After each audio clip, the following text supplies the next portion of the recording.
Bismillahirrahmanirrahim. It's me Zahir Ahmed Qureshi. Subject head Computer Sciences, Rifa International Colleges.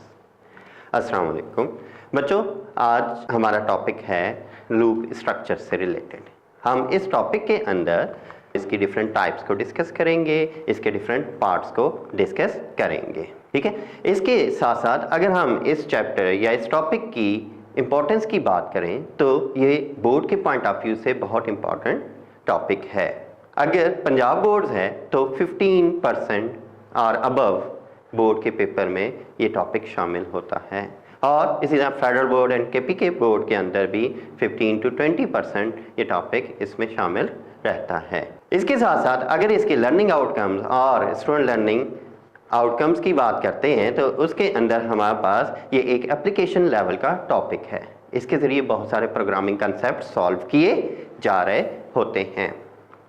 Learning outcomes आपके इस topic की आ जाती हैं। इस चैप्टर के एंड में सीख सकेंगे कि लूप क्या होता है, उसके कितने पार्ट्स हैं और उसकी कितनी टाइप्स आ जाती हैं। और इसके लिए जो आपको नॉलेज चाहिए पहले से, इसमें आप लाजमी से आपको प्रोग्रामिंग कंसेप्ट्स का पता होना चाहिए जो कि बेसिक हैं। किस तरह से आपका लूप लिखा जाता है, उसका बेसिक सिंटैक्स क्या है, वेरिएबल इनिशियलाइज कैसे करवाए जाएंगे, कंडीशन कैसे लिखी जाती है, कौन से ऑपरेटर्स किस पर्पस के लिए यूज़ किए जाते हैं, ये सारा कुछ आपको पहले से पता होना चाहिए। इसके साथ साथ वेरिएबल, डाटा टाइप और डिफरेंट ऑपरेटर्स आपके पास आ जाएंगे, और इसके साथ साथ कंडीशनल स्टेटमेंट आपने अपने पास पहले से तैयार करके रखनी है, तभी आप इस टॉपिक को आसानी से अंडरस्टैंड कर सकते हैं। Loop is execution of set of statements again and again. कितने टाइम्स ये चलता रहेगा लूप, तो इसके लिए आपके पास दो सिचुएशंस आ जाती हैं। या तो हमें नंबर ऑफ टाइम्स का पता होता है, या फिर एक एग्जैक्ट कंडीशन का पता है कि जब तक कंडीशन फॉल्स नहीं हो जाती तब तक ये रिपीट होता रहेगा। ठीक है, अब लूप के एग्जांपल्स की बात करते हैं तो हमारे पास रियल लाइफ के अंदर बहुत सारी एग्जांपल्स हैं, like day and night repeat हो रहे हैं अगेन एंड अगेन। ये भी आपके पास लूप है। जो सी अर्थ की रोटेशन हो रही होती है, वो अर्थ की रोटेशन भी लूप के बेस के ऊपर ही हो रही होती है। और इन द वे अगर हम प्रोग्रामिंग पॉइंट ऑफ व्यू से देखें तो हमने सम ऑफ 10 नंबर्स कैलकुलेट करना हो या सम ऑफ n नंबर्स है तब भी हमें लूप की ज़रूरत पड़ेगी, या किसी भी स्टेटमेंट को मल्टीपल टाइम्स आपने एग्जीक्यूट करवाना है तब भी हमें लूप की ही ज़रूरत पड़ेगी। इसका फ़ायदा क्या है, ये कोड को मिनिमाइज कर रहा होता है और उसके साथ साथ कोड को सिंपल भी बना रहा होता है, ईजी टू डिबग भी कर देता है। क्योंकि देखिए, हमें अगर 100 ऑफ लाइंस को डिबग करना हो तो काफ़ी टाइम रिक्वायर्ड होगा, लेकिन अगर 100 ऑफ लाइंस का जो की आउटपुट जो है वो अगर 3 to 4 लाइंस के ज़रिए से प्रोड्यूस कर दी जाए तो उसे डिबग करना इजी होता है। ठीक है, ये एक आइटरेटिव या रेपिटेटिव स्ट्रक्चर है। ये कंट्रोल स्ट्रक्चर्स के अंदर आता है और बहुत इंपॉर्टेंट स्ट्रक्चर होता है। नेक्स्ट चलते हैं parts of the loop structure की तरफ। तो parts of the loop structure में मेनली 4 पार्ट्स होते हैं किसी भी लूप के। कौन कौन से? Number 1 is start value, that is called initialization, then end value, that is called test condition, and then body of the loop and step value, जिसकी बेस के ऊपर रेपिटेशन होनी है, जिसे हम इंक्रीमेंट या डिक्रीमेंट भी कहते हैं। So what is the start value? Start value indicates the value required to initiate the loop body, यानी कि लूप की एग्जीक्यूशन को इनिशिएट करने के लिए जिस वैल्यू की ज़रूरत है वो क्या कहलाएगी? स्टार्ट वैल्यू या इनिशियलाइजेशन वैल्यू कहला रही होती है।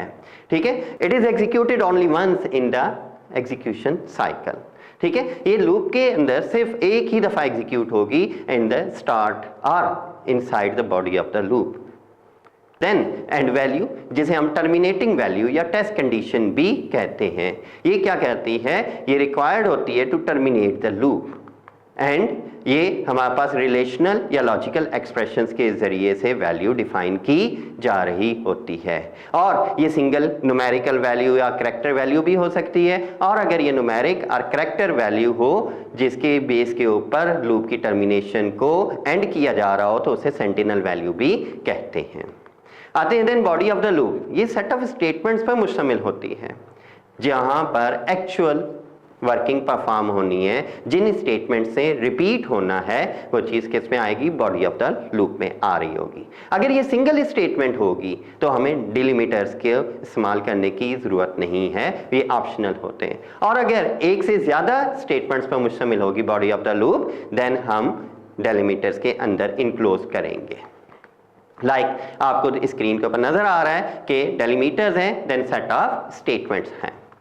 इसके बाद आते हैं स्टॉप वैल्यू। ये इंडिकेट करती है next value to be evaluated by the test condition, जो कि स्टेप वैल्यू है। इसके जरिए से हम नेक्स्ट आइटरेटिव वैल्यू को डिफाइन कर रहे होते हैं। ये एक इंक्रीमेंट और काउंटर वैल्यू भी हो सकती है, या ये फिर यूजर इनपुट और सेंटिनल वैल्यू भी हो सकती है। जैसा कि मैंने पहले बताया, सेंटिनल वैल्यू ऐसी वैल्यू जो कि लूप की टर्मिनेशन को फॉल्स कर रही होती है। और इसके बाद हमारे पास टाइप्स ऑफ लूप स्ट्रक्चर आता है। उम्मीद है आपको पार्ट्स का पता लग गया होगा। अब हम टाइप्स ऑफ लूप स्ट्रक्चर की जब बात करते हैं तो हमारे पास mainly 3 types of loop structure होते हैं। नंबर 1 for loop, while loop and then do while loop. और इसके बाद हमारा आज का लेक्चर एंड होता है और आप अपनी इस नॉलेज को जो कि आज आपको प्रोवाइड की गई उसको टेस्ट करने के लिए एक शॉर्ट क्विज भी अटेम्प्ट कर सकते हैं। So move towards a quiz और इसके बाद हम नेक्स्ट लेक्चर को डिस्कस करेंगे।